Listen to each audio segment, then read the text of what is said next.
There's a person in your life right now who is, let's be honest, a little too much. Maybe they talk too loud, maybe they brag constantly, maybe they just walked into the room and started telling everyone how to do their jobs. You smiled, you said nothing, but the second they left, you turned to the nearest human and said, "Can you believe this guy? Congratulations, you just performed a behavior that is older than farming, older than the wheel, older than written language." Because how ancient humans dealt with annoying people is almost exactly how you deal with them. And the system they invented 50,000 years ago is the same one you ran this week. You just have better lighting. So here's the question that's going to bug you for the next 5 minutes.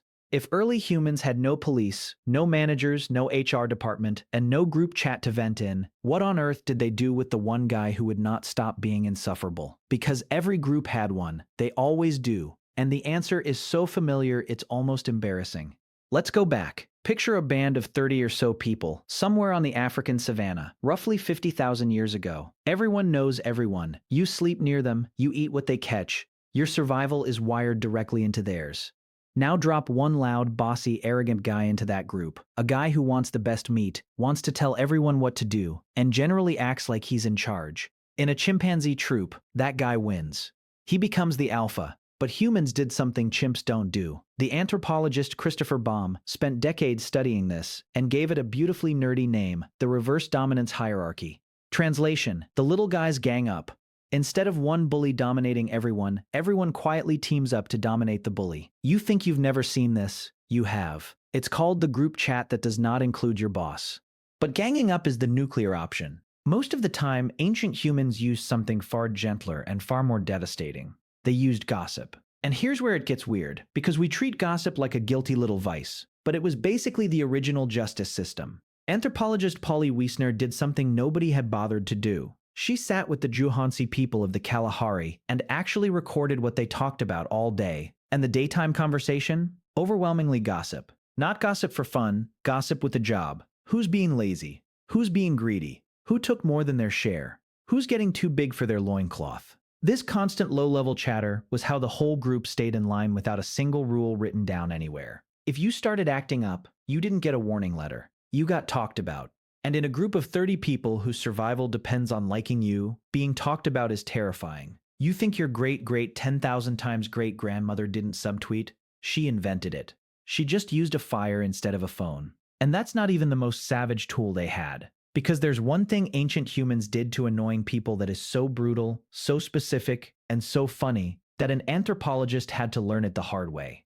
In 1969, a researcher named Richard Lee was living with the Kung in the Kalahari, and as a Christmas thank you, he bought the biggest, fattest ox he could find to feed everyone. A genuinely generous gift, and the response from the entire community was to relentlessly insult it. They told him it was thin. They told him it was a bag of bones. They mocked his ox for days. Lee was hurt and confused until somebody finally explained the rule. When a young man kills a lot of meat, they told him, he starts to think of himself as a big man, and he starts to look down on the rest of us. So we say his meat is worthless. We cool his heart and make him gentle. They had a name for it. It's called insulting the meat, and it is anti-arrogance technology so precise it should be patented. Somebody does something impressive and immediately gets roasted into the ground, so their ego doesn't inflate. Sound familiar? It's the exact reason that the moment your friend posts a humble brag about their promotion, 6 people reply with a screenshot and a crying laughing emoji. We didn't evolve past insulting the meat. We just moved it to the comments. Now, you'd think all of this, the gossip, the teasing, the ganging up, happened because ancient humans were primitive and couldn't handle their feelings like rational modern adults. Every instinct says that, but here's the twist, and it's a little uncomfortable. They were doing it for the exact same reason you do it, which is that it works. It works terrifyingly well. These weren't bursts of cruelty. They were a finely tuned system for keeping any one person from ruining life for everyone else. And humans have been running it so long that it's basically baked into us. We'll get to the part that explains why you physically can't stop yourself from venting about a coworker. But first I have to tell you what happened when gossip and mockery weren't enough. Because sometimes the annoying person didn't take the hint, and ancient humans had an escalation ladder, and it had rungs. First came criticism. Then came ridicule, the public version, where the whole group laughs. Then came something quieter and far colder, ostracism. They'd stop sharing with you, stop talking to you, stop including you. In a band of 30 people in a dangerous world, being frozen out wasn't a hurt feeling. It was a genuine threat to your life.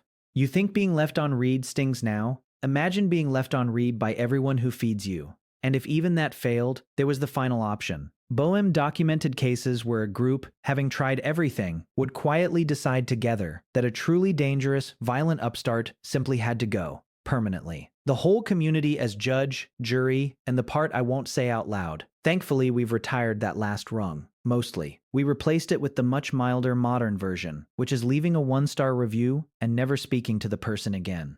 And there was one more move, the simplest of all, and it's the one you've probably used yourself. If you genuinely could not stand someone, you didn't have to confront them at all. You just left. Hunter-gatherer bands split and reformed constantly, and anthropologists have a wonderfully dry term for this: voting with your feet.